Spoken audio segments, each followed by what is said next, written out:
Véritable success story de la radio Espace Guinée, les grandes gueules, détentrices des meilleurs scores radio en Guinée, de la meilleure émission talk show, a donné le créneau horaire du départ au bureau et du retour à la maison, récoltant depuis des années consécutives le titre d'émission la plus écoutée en Guinée, toutes catégories confondues. Un grand total de plus de 5 millions d'auditeurs ont été fidèles au talk show Les GG, diffusé jour après jour sur toutes les stations du réseau Adafo Média de 9h à 10h30, un exploit qui restera longtemps dans les annales de la bande FM en Guinée. Continuez les grandes gueules chez vous, mesdames et messieurs. L'actu dominé évidemment par ce fait. Ça y est, la Guinée a enfin doté d'un nouveau gouvernement. Il a été annoncé donc ce week-end et comprend 34 postes ministériels, dont un sans titulaire jusqu'à ce jour. Au total, on notera donc que 17 membres de l'équipe sortante ont été reconduits au poste qu'ils occupaient. 11 nouvelles têtes font leur entrée au gouvernement. Parmi elles, 2 ex-opposants, quelques permutations et un super ministère défense et affaires présidentielles confié donc à un classique du parti au pouvoir. Comment réagit-on à ce gouvernement? Nous posons toutes ces questions ce matin. Tel que configuré, celle-ci est-il conforme à ce qui a été promis par le chef de l'État? Le PM Kassori Fofana peut-il espérer atteindre donc ses objectifs avec ce nouvel attelage gouvernemental? Nous essayons de comprendre ce matin, entre autres, successivement dans notre émission, mesdames et messieurs. Beaucoup d'acteurs politiques vont intervenir. Monsieur Tibou Camara, il faut désormais le dire, ministre d'État, conseiller spécial du chef de l'État. En plus, il est ministre de l'industrie des PME. Nous allons avoir aussi un docteur Fodéou Soufofana, vice-président de l'UFDG, docteur Ousmane Kaba, président du PADES et d'autres acteurs que nous allons joindre dans notre émission. Continuez à réagir. On va s'intéresser maintenant à ces opposants, ces ex-opposants, pardon, Ahmed Camara. Je disais aussi que c'était leur choix. Ouais. Ils sont libres de tout mouvement. De toutes les façons, il n'y a pas une question de trucs qui existaient entre eux et le pouvoir pour dire qu'ils ne peuvent pas occuper ce pouvoir. Ils l'ont dit, c'est vrai qu'on a écouté Silla tout de suite qui disait que jamais il allait... Bonne pioche, ouais. C'est clair. Ouais. Mais ce qui reste clair, ouais. Non, écoutez, ouais. Je respecte la position des uns et des autres. Oui. J'ai toujours dit dans ce studio que moi je ne suis pas estomaqué par ce qui se passe. Comme vous l'avez dit tout de suite, vous êtes dessus, vous êtes ceci et cela. Moi, connaissant le président de la République aujourd'hui, ces gestes ne peuvent pas me choquer parce que je suis sûr d'une chose, que jusqu'en 2020, pour l'instant, il ne peut pas poser d'acte qui pourra me convaincre. Donc, je dis tout simplement que ceux qui sont entrés dans le gouvernement sont libres. J'ai dit ici aussi qu'il fallait, on attendait de voir, quand on nous disait que c'était un gouvernement proche du peuple qu'on allait nous donner, Aboubacar disait non, mais tout de suite, c'est lui qui parle il faut donner une période de grâce. Mais il a dit la même chose que moi. Je dis tout simplement que j'attends de voir ce gouvernement à l'œuvre. Et aussi, il faut parler, au-delà de ses opposants, il faut parler aussi des femmes. Les femmes ne sont pas beaucoup représentées dans ce gouvernement, alors pourtant qu'elles ont besoin aussi de travailler pour le développement de ce pays. Je pense aussi qu'on peut faire appel à des compétences féminines. C'est important lors de la mise en place du gouvernement. Mais moi, au lieu de m'attaquer aux ministres qui sont sortis ou qui entrent pour dire que non, ils n'ont rien fait, c'est ceci, cela, je ne suis pas dans cette logique. C'est plutôt au président de la République que je veux dire tout simplement mes vérités. Bien. Voilà, c'est lui qui est élu. Il nous a fait des promesses. Ben à lui de respecter ses engagements. Moi, c'est ministre. Moi, j'ai rien à leur dire. Voilà. Merci beaucoup. Allez-y. La politique, je peux dire ainsi, des dribbles, s'il faut l'apprendre sur cette planète-là, je pense qu'il faut venir en Guinée. Parce qu'ici, vous avez véritablement de bonnes leçons qui sont distillées depuis le palais Sécotoria par, bien sûr, le chantre de cette politique politicienne, le président Alpha Condé. Il en a pris 2 à Cellou Dalein Diallo. Il a pris Abaka Silla, il a pris Mokhtar Diallo. Bon, Cellou aussi a réussi à prendre 2. Je pense à... C'est vrai. Ouais, on n'a pas pensé un peu. Oui, non. Mais tu te rends compte? Mais comment les politiques, c'est pas possible? Cellou a réussi à moins de 5 ans. Non, Souma est reparti. Il y a eu le transfert, en fait. Abaka Silla qui devient carrément porte-parole du gouvernement. Makanera qui devient porte-parole de l'opposition. Mais comprenez, c'est dingue, hein? C'est un jeu de ping-pong. Et dans tout cela, mais ça sent mauvais. Nous devons en tirer toutes les conséquences. Sur quoi? Toutes les leçons. Pourquoi? Parce que ceux qui font la politique avec leur nerf, avec leur foi, avec leur sang et avec leur vie, je pense qu'il faudrait que vous fassiez très très attention. Ce qui est aujourd'hui en politique n'est pas forcément demain. Et les lignes ne sont pas une sorte de cloison étanche faite de barbelés ou quoi que ce soit. Non, c'est pas figé. En politique, ce qu'on appelle constance, je l'ai dit la fois dernière, en politique, dans l'arène politique guinéenne ici, la constance ne signifie pas rester sur sa position, rester statique sur sa position, ne pas avancer. Non, c'est attendre que l'opportunité qui est en face s'offre et de directement y aller. Je pense qu'ils ont fait le choix du réalisme politique. Mouktar Diallo et Abaka Silla. L'opposition coûte cher à Lamine Guirassy. Être opposant, c'est beaucoup d'argent. Vous perdez beaucoup d'argent, vous vous appauvrissez et la paupérisation de certains opposants, il n'y a qu'à le voir être derrière Cellou Dalein Diallo. Vous vous rendez compte directement qu'ils ont besoin d'être dans son ombre pour pouvoir voir un peu. Voilà. Donc, quand vous êtes dans une sorte d'opposition depuis 1 an, 2 ans, 3 ans, 4 ans, à un moment donné, les semelles des chaussures commencent à lâcher. À un moment donné, les comptes bancaires commencent à tarir. Alors, donc, le chef de l'État, ils ne peuvent pas avoir de boulot parce que dans un test sérieux, professionnellement, ils rencontrent un autre jeune, ils vont le cramer le pion. C'est clair, mais ils ne peuvent pas avoir de boulot. Dans un contexte comme ça, le chef de l'État, je pense qu'il vient de sauver 2 personnes. Il vient de sauver 2 personnes qui ont collaboré au plus haut sommet avec Cellou Dalein Diallo et qui ont pris leur distance à un certain moment. Donc le chef de l'État leur offre une véritable opportunité à eux de prouver que ce n'est pas un poste de contentement, qu'ils peuvent agir et qu'ils peuvent vraiment faire quelque chose au bénéfice du peuple de Guinée. Oui, mais c'est un reniement. C'est un reniement de soi, un reniement de ses propres valeurs, pour ne pas dire un retournement. Non, un retournement. Il n'y a pas de valeur en politique, Abakar. Non, mais si, attendez quand même. Mais non, vous n'allez pas me dire ça, Lamine. Je ne peux pas gober cela. Je ne peux pas l'accepter. Non, mais si tout le monde se met dans cet état d'esprit à dire qu'il n'y a pas de constance, mais le professeur Alpha Condé. Non, mais attendez quand même. J'ai fait mon analyse. Mon Dieu. Le professeur Alpha Condé, qui est aujourd'hui à la tête de ce pays, mais il a été constant. Il a été constamment constant. Si j'ose m'exprimer ainsi, jusqu'au bout, jusqu'au trognon. Mais Lansana Kouyaté, depuis qu'il est sorti du gouvernement, il est constant. Milimono est constant. Constant. Non, attendez. Il allait bouger Kouyaté. Je sais de quoi je parle. Titi, tu le sais. Non, je ne suis pas totalement dans les secrets de Dieu comme toi. Oui, non. Nous étions ensemble quand même. Non, pas du tout. Ce que j'ai dit par rapport à Mouktar Diallo et Aboubacar Silla, mais ce sont 2 opposants qui ont été quand même au devant de la lutte et de toute la contestation politique dans notre pays.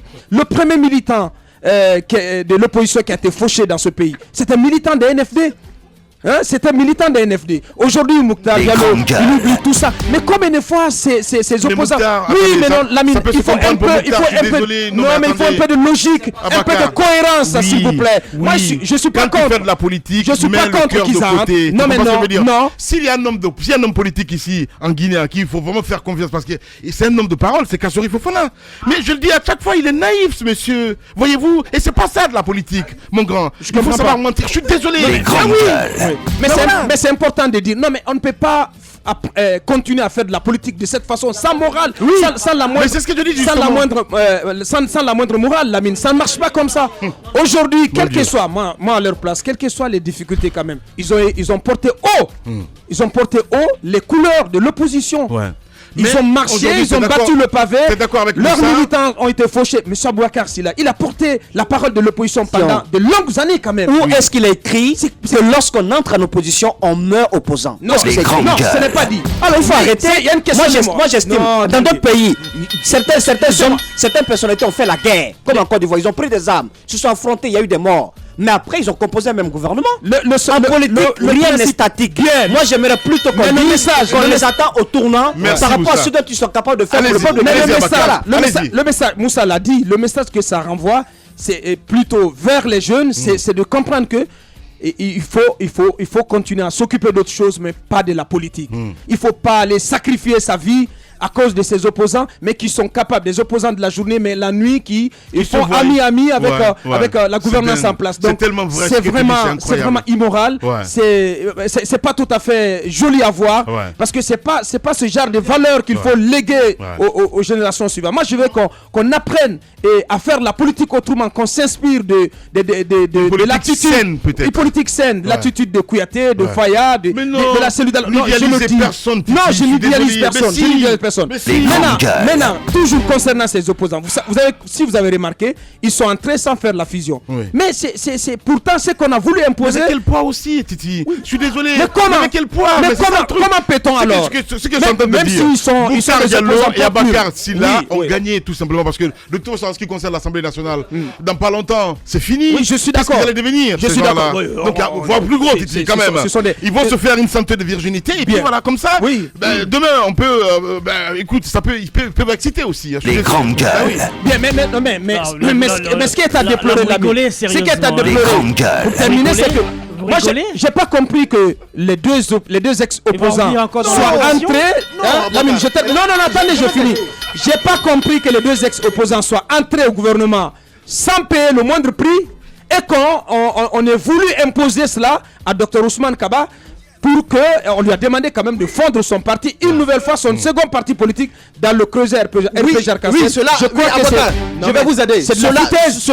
La foutaise, pas de la foutaise. Cela parce que le président Alpha Condé sait que Ousmane Kaba est capable de quelque chose. S'il arrivait à sortir, s'il entre au gouvernement et qu'il arrivait à ressortir. Parce que le professeur Alpha Condé sait, que M. Kassori Fofana, même si j'estime que le GPT n'est pas un grand parti, est capable de faire quelque chose s'il ressort du gouvernement. Voilà. Si les mêmes conditions n'ont pas été imposées à Mouktar et à Sylla, c'est qu'il est sûr d'une chose, même s'ils ressortent du gouvernement, ils peuvent rien. Cette constance dont vous parlez, c'est vrai que d'autres sont constants, mais je vais vous dire une chose aujourd'hui. Moi, je suis trop content de ce qui est en train de se passer sur la scène. Content en ce sens que ça permet de savoir qui est qui. Et ça permet de guider, de donner une logique aux Guinéens pour les élections en 2020. C'est pourquoi ça ne me choque pas. Ça ne peut pas me choquer. Allez-y. Moi, je veux simplement dire à Ahmed, à Moussa Moïse, je comprends parfaitement votre raisonnement. Il est réaliste, mais j'ai envie de dire, autant, en suivant ce raisonnement, autant dire qu'en politique, il n'y a pas d'honneur, il n'y a pas de dignité. Voilà. Mais il faut le dire. C'est tellement vrai. Mais moi, je veux simplement rappeler. Je te respecte. Oui, les grandes gueules. Je veux rappeler, Lamine Guirassy, je veux rappeler que l'honneur est dans la parole. L'honneur a toujours été dans la parole. Oui. Un homme qui dit aujourd'hui, moi on va jamais me... C'était quoi déjà on va jamais me débaucher, je n'appartiendrai jamais à un gouvernement ici. Il vous le dit et quelques secondes après, vous le retrouvez là-bas qui va désormais s'incliner devant le président de la République comme son maître Shaolin. C'est comme ça que ça va se passer désormais. Mais quel crédit donner à ces personnes-là? Faites un petit constat. Vous soutenez peut-être cette position, mais faites un petit constat. Entre les vrais opposants, comme Alpha Condé, comme Cellou Dalein Diallo, comme Lansana Kouyaté et les autres, ceux-là qui sont constants, faites ce constat comme moi. Ce sont des gens qui sont... C'est souvent du milieu d'eux que sortent les présidents de la République. Les autres qui changent, qui virevoltent tout le temps, ce sont des boîtes de coffrage. Lorsque un Cellou Dalein va arriver, eh ben, on va les utiliser. Eux, ce sont des outils. C'est un matériau politique. On s'en servira. Mais un Cellou Dalein Diallo, ce sont des gens qui sont faits d'une stature, un jour, auquel il faut prêter du crédit. Parce qu'ils restent figés. On a vu M. Alpha Condé. Moi, je ne dis pas. En fait, il faut faire la part des choses entre ce que vous êtes en train de dire. Il y a le statisme. D'un point de vue des idées, vous avez développé une idéologie. Vous y croyez. Vous y allez avec. Mais de l'autre côté, lorsqu'on confond la constance dans les idées à la constance dans les organisations, dans les structures politiques, là on se perd. Et c'est là qu'on est en train d'aller. Maintenant, moi je veux terminer rapidement parce que vous avez parlé de Makanera et là-dessus nous sommes tous d'accord. Je veux dire aux Guinéens d'ouvrir grand l'œil et les oreilles pour voir ce qui est en train de se passer. Vous vous rappelez Makanera sous Alpha Condé? C'était dans notre studio. Il a récité plusieurs versets coraniques pour dire que Alpha Condé était l'homme choisi par Dieu. Peu de temps après, non, laissez-moi terminer, Lamine, s'il vous plaît, vous allez voir mon raisonnement. Vous allez voir mon raisonnement. Aujourd'hui, maintenant qu'il est débarqué de l'équipe gouvernementale, on voit Makanera avec M. Cellou Dalein Diallo. Vous vous rappelez du message qu'il avait tenu alors qu'il était avec Alpha Condé? Il dit, Cellou Dalein prend ses enfants, il les met à l'étranger et il vous dit de sortir. Il dit, il faut être maudit pour sortir. C'est ce que Makanera, il a dit. Bien. Mais aujourd'hui, c'est lui qui demande aux Guinéens de sortir. Imaginez bien, voyez bien, d'accompagner Cellou dans la rue. Merci. Comprenez bien que nous sommes dans une situation où il faut rappeler à nos politiques qui sont en quelque sorte des modèles pour tout le monde. Parce que la politique a pris un grand espace et dans notre société. Les grandes gueules. Ces gens apprennent aussi à respecter leurs paroles. Parce que sans cela, le Guinéen sera tout simplement un faux. Ce n'est pas parce que la politique c'est un jeu de roublardise qu'il faut se permettre quand même d'ajouter la grosse dose d'immoralité et de mensonges, etc. qui existent dans ce pays. Voyez-vous, comment voulez-vous que nos politiciens soient pris au sérieux au-delà de nos frontières? Ça, c'est quand même un aspect important. Moi, je ne peux pas comprendre un enfant qui vient dire à sa maman « Oh, ce repas est dégoûtant, je ne veux pas le manger, il est mal cuisiné, etc. » Et quelques minutes après, il vient s'asseoir, s'attabler et il se met à prendre il bouffe ses doigts comme les collègues sont en train de dire. Je veux dire qu'à un moment donné, il faut arrêter. L'aspect que Abaka est en train de soulever, c'est un aspect éminemment important. Parce que lorsque vous prenez aujourd'hui les parents de ce jeune par exemple du NFD qui a été fauché dans une manifestation, lorsque vous prenez aujourd'hui la situation psychologique, morale de la famille, c'est difficile. À un moment donné, il faut quand même se mettre à un certain niveau. Mais je vais vous faire une confidence. Vous savez, sur l'arène politique guinéenne, les gens qui sortent généralement et qui crient « Ah, le peuple a faim, le gouvernement ceci, le gouvernement cela », eh bien, c'est eux-mêmes qui ont faim. Ouais. C'est bien dit, mon cher Obi. Allez, Moussa, allez-y. À chaque politique, sa définition de l'honneur. Ouais, c'est vrai. À nous autres peuples, d'en tirer encore une fois toutes les leçons. Ouais. Moi, je ne peux pas comprendre qu'on soit étonné, après avoir commenté quand même l'actualité politique dans notre pays depuis plus de 4 ans. On ne peut pas être étonné par ce qui arrive. On ne peut pas être étonné ni surpris. Moi, je me dis une chose. Vous avez vu, s'il vous plaît, le 28 septembre 2009, Lamine Guirassy, pour vous rafraîchir la mémoire. La politique, c'est un jeu d'intérêt. C'est un jeu d'intérêt. Lorsque vous jugez que votre intérêt peut aller avec telle personne, ben vous y allez et vous y mettez peut-être la forme ou vous n'y mettez pas la forme. En 2009, question d'intérêt personnel quand même. Lorsqu'il y a eu le massacre du 28 septembre, on peut pas dire représenter très bien le peuple que beaucoup d'opposants ont perdu leurs militants. Ça. On va pas t'entendre, on va pas m'entendre. Beaucoup d'opposants ont perdu leurs militants au stade du 28 septembre. Mais après, lorsque Dadis a été pointé du doigt comme étant le diable qui a conduit toutes ces personnes à l'abattoir, il a été décrié ainsi. Mais après, on a vu des opposants qui ont perdu beaucoup de militants aller en pèlerinage à Ouagadougou pour serrer la main à Dadis et demander même qu'il soit en alliance avec lui. Je pense que c'est extraordinaire. Ce qu'il faut dire, c'est que tout simplement, le peuple doit tirer toutes les leçons et attendre que ses opposants puissent être à la hauteur ou pas du travail qui leur a été confié. Mais on ne rentre pas dans l'opposition pour y mourir. C'est pas normal. Bien, allez-y, Roby. Ce n'est pas une question de y mourir ou pas. C'est une question de représentativité, encore une fois. C'est une question... c'est une question de représentativité. C'est une question d'homme. Moi, je veux dire encore une fois, dans notre pays, lorsque vous avez quand même une certaine stature, vous êtes président d'un parti politique. Pendant plusieurs années, vous prêchez la mauvaise gouvernance. Vous jetez l'opprobre sur une gouvernance. Vous passez tout le temps à dire que c'est mal gouverné. Le président de la République ou le gouvernement actuel fait un mauvais travail, le bilan est mauvais, etc. Et quelques temps juste après, vous venez entrer dans ce même gouvernement. Écoutez, attends, et vous allez bientôt les écouter. Non, vous allez bientôt les écouter. Ceux qui disaient qu'il n'y avait pas de bilan, etc., le bilan était mauvais, la Guinée était mal gérée, etc., bientôt, tendez-leur leur micro, essayez de leur tendre le micro aujourd'hui seulement. Ils vont vous faire les louanges, du président de la République, ils vont vous faire le louange du gouvernement, ils vont vous dire que désormais le bilan est bon, etc. Est-ce qu'il y a une dose de morale dans ça? Quel enseignement donne-t-on à la nouvelle génération? C'est important. Bien. Et j'ai envie de vous dire, sauf qui peut.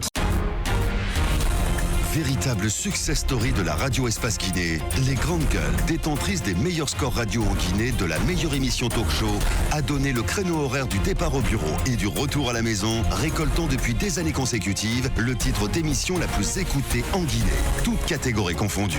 Un grand total de plus de 5 millions d'auditeurs ont été fidèles au talk show Les GG, diffusé jour après jour sur toutes les stations du réseau Adafo Média de 9h à 10h30, un exploit qui restera longtemps dans les annales de la bande FM en Guinée.